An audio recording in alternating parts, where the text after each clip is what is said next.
On the behalf of Sharad Institute of Technology Polytechnic Edra Vitsalkaranji, welcome to all students. I am Ms. S.P. Padare, working as a lecturer in IT department. Today in this lecture we are going to discuss our third chapter or started our third chapter, that is multiplexing and switching. Our second unit, that is transmission media, already covered in a previous lecture. Now in this lecture we start our third unit, that is multiplexing and switching. First of all, we discuss the vision mission of our department. Vision statement means what? Ability to think about or plan the future with imagination means the vision statement. And the vision of our department is to excel in information technology engineering education, to produce professionally competent engineers with lifelong learning attitude for the accomplishment of ever-growing needs of society and industry. This is our vision statement of our department. To achieve this vision statement, we define some mission statement. First mission statement is quality education. Second mission statement is professional skills. And the third mission statement is professional ethics. First mission statement is to provide the quality education through effective teaching learning methodologies with the stimulating environment for preparing technical and professional competent engineers. Second mission statement is to build up professional skills in students that will help them to succeed and progress in their personal and professional career. And the third mission statement is to combine professional ethics and the social responsibilities in students for society and environment. This is our departmental vision and mission statement. Next point is the course outcome. Course outcome means what? Student will be able to do after completion of course. Student will be able to do or to define what is meant by multiplexing, what is meant by switching, and explain the characteristics of the switching and multiplexing techniques. This is the outcome of our course, and the course outcome of this unit is to identify various multiplexing and switching techniques used in a digital communication. Next point, the content. Content of today's lecture is the definition of multiplexing, and the second is types of multiplexing. There are mainly three types of multiplexing, that is frequency division multiplexing, wavelength division multiplexing, and time division multiplexing. Out of these three, we discussed only two in this lecture, that is frequency division multiplexing and wavelength division multiplexing. Let us see one by one what is meant by multiplexing and their types. First of all, multiplexing. First of all, what is meant by multiplexing? Multiplexing is a set of techniques that allows the simultaneous transmission of multiple signals across a single data link. Means it is a process in which multiple data channels are combined into a single data or physical channel at the source. And multiplexing divides the physical line, that is medium, into the logical segments is called as a channels. And the hardware used for multiplexing is a multiplexer. You can also say that a mux. Multiplexer or multiplexing is achieved by using a device called as a mux that combines n input lines, means number of input lines, to generate a single output lines, and multiplexing follows the many to one technique, that is n input lines and a one output line. This is the part of multiplexing. And demultiplexing is the opposite process or a reverse process of multiplexing. Demultiplexing is achieved by using a device is called as a demux or demultiplexer. Available at the receiver end. Multiplexer is available at the sender end and it is available, demultiplexing is available at the receiver end. Demux separates the signals into its component signal, that is one input and number of outputs. Therefore, we can say that demultiplexing follows a one-to-many approach. We can able to able to multiplex in analog or digital signals. If the analog signals are multiplexed, then this type of multiplexer is called as a analog multiplexer. And suppose if digital signal are multiplexed, then this type of multiplexer is called as a digital multiplexer. This is the concept of multiplexing and demultiplexing.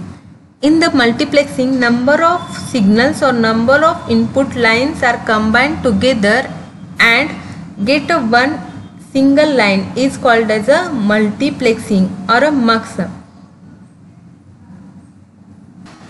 In this concept or in a mux concept, different channels, that is number of lines, carry data simultaneously over the same physical line. This is called as a physical medium, which is divided into logical segments called as a channels.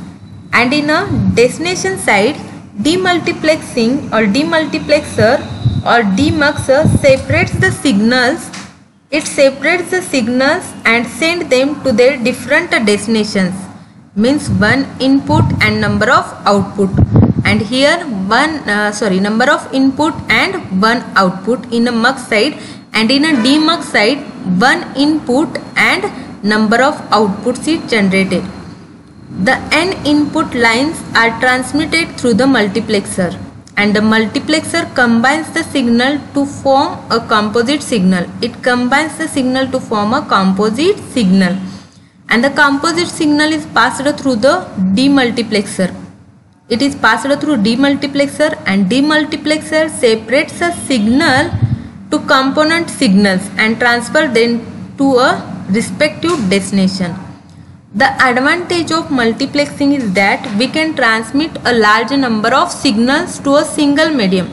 We can transmit the number of signals in a single medium, and this channel can be a physical medium like a coaxial cable, metallic conductor or a wireless link, and we'll have to handle the multiple signals at a time.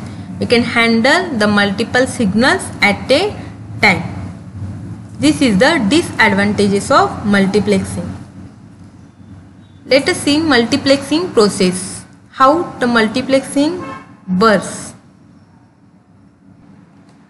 This figure is the conceptual illustrations of a multiplexing process.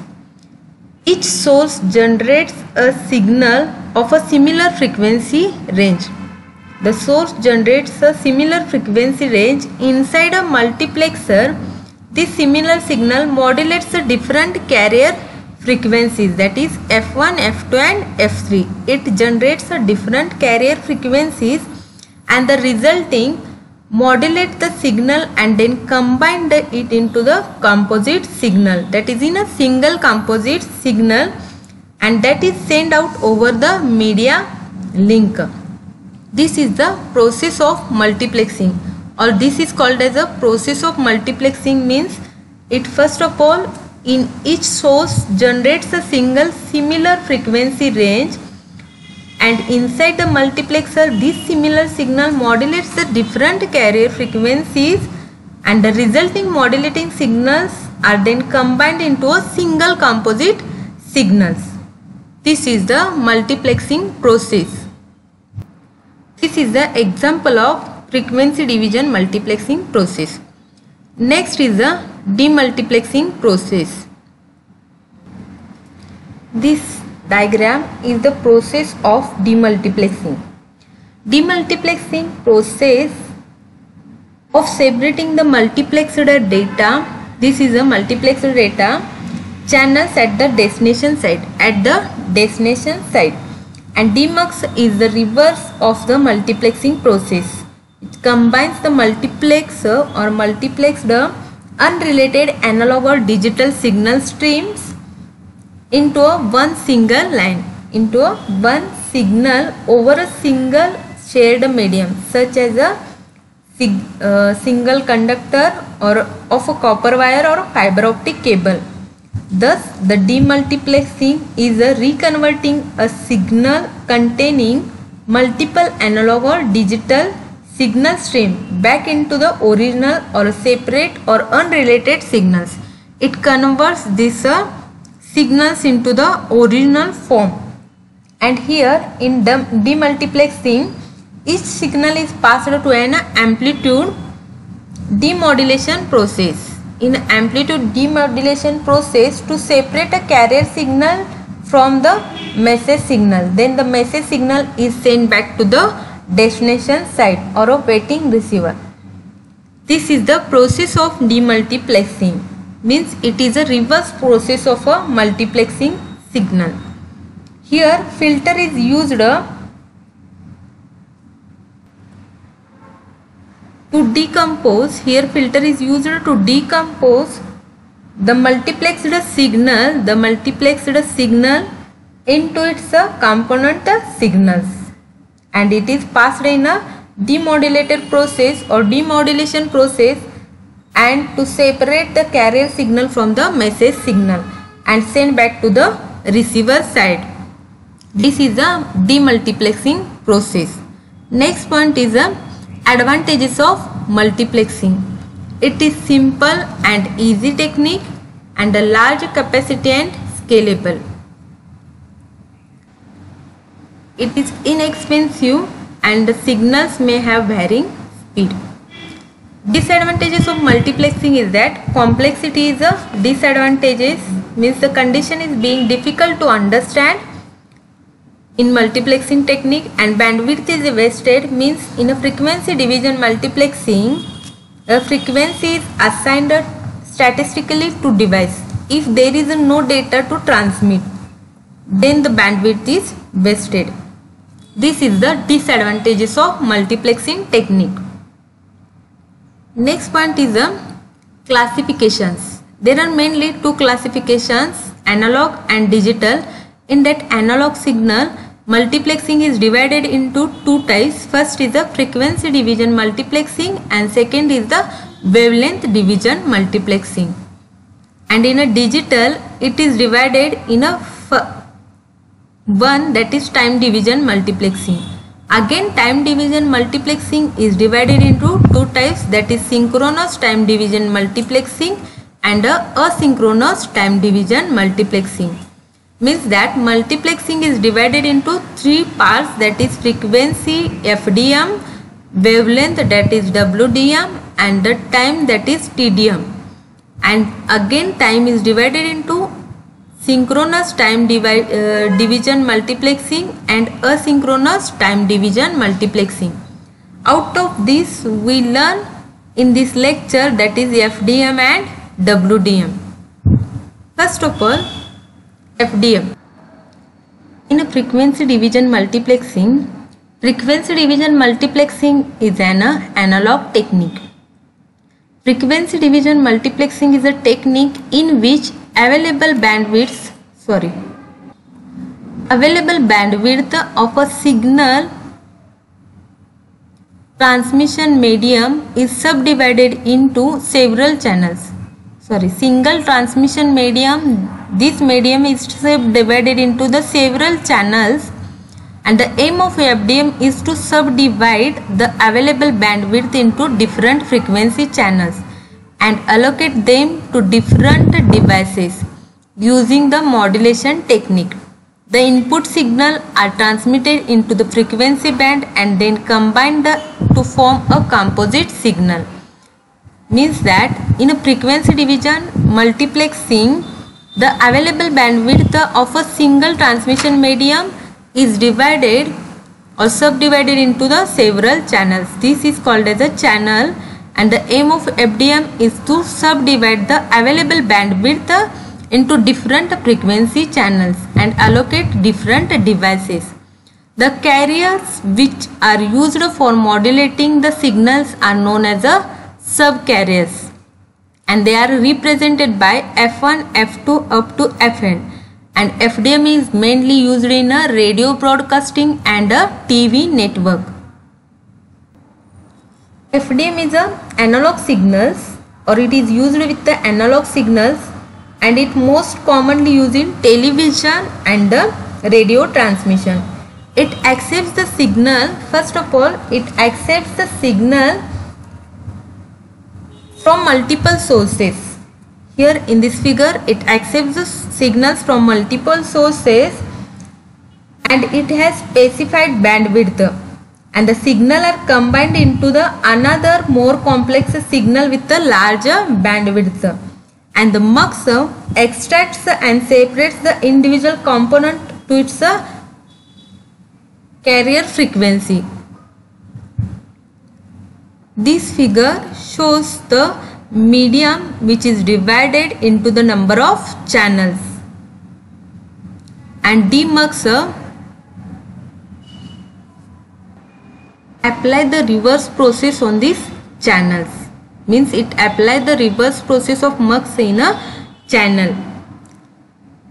And this is the example of frequency division multiplexing, is an analog multiplexing techniques that combines the analog signals. Next point is the advantages of FDM. First advantages of FDM is it is used for analog signals.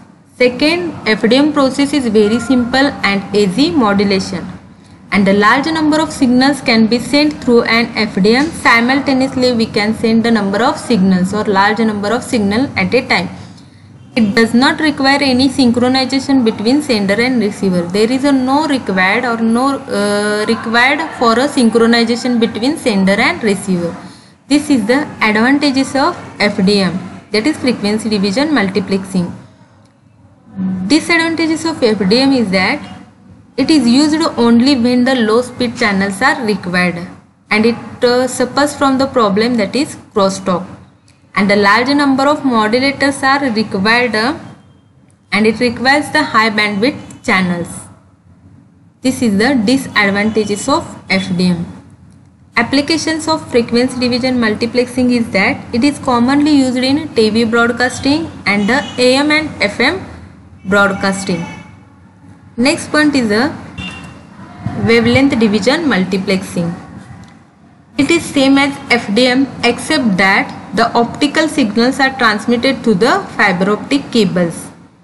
The signals are transmitted through fiber optic cables, and it is used on a fiber optics to increase the capacity of single fiber, so that it is designed to use the high data rate capabilities of a fiber optic cables, and the optical fiber data rate is higher than the data rate of a metallic transmission cable, and the using a fiber optic cable for one single line wastes the available bandwidth, and the multiplexing allows us to combine the several lines into one, and it is used to utilize the high data rate capability of the fiber optic cable, and it is an analog multiplexing technique.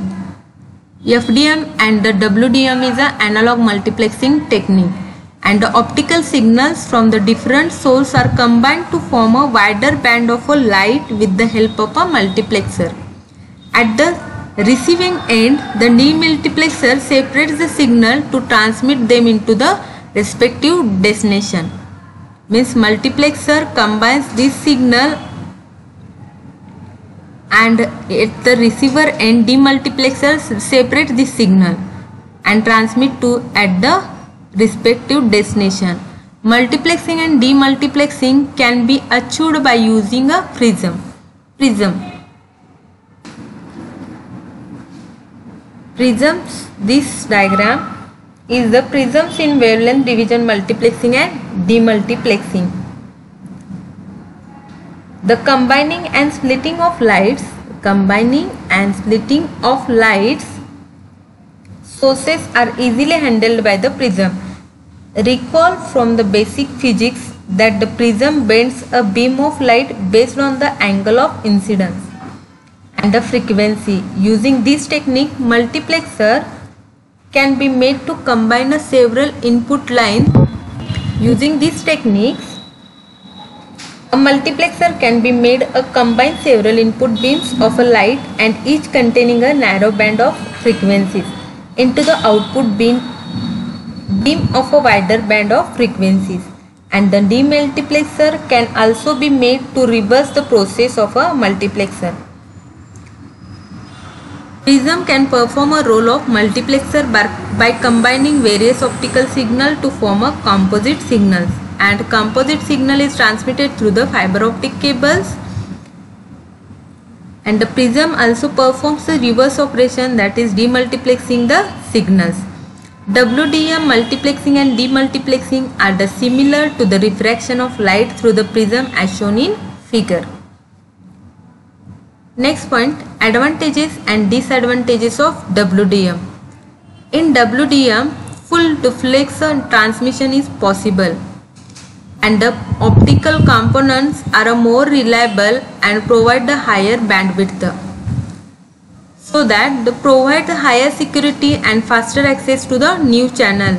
Means security is more than the other multiplexing technique, because it is transmitted the signal through the optical fiber cable, and the low cost and easy system expansion, and simultaneously transmission of various signals at a time. It is a full duplex transmission is possible, means WDM is divided into two types. First is a bidirectional and a unidirectional WDM, so that the full duplex transmission is possible in a WDM. Disadvantages of WDM is the cost of the system increases with the addition of optical components, and the inefficient in a bandwidth utilization. This is the disadvantages of WDM, that is wavelength division multiplexing. This is all about our today's lecture's points. In today's lecture, we learn or we discuss the frequency division multiplexing, their advantages and disadvantages, and wavelength division multiplexing with their advantages and disadvantages, as well as definition of multiplexing and the process of multiplexing and demultiplexing. Note down that multiplexing means number of input with a single output in a multiplexer or mux side or at a sender side, and at the receiver side it is the reverse process of mux, that is only one input and number of output. At the demultiplexer sides, means at the receiver sides. This is the concept related to multiplexing. Thank you.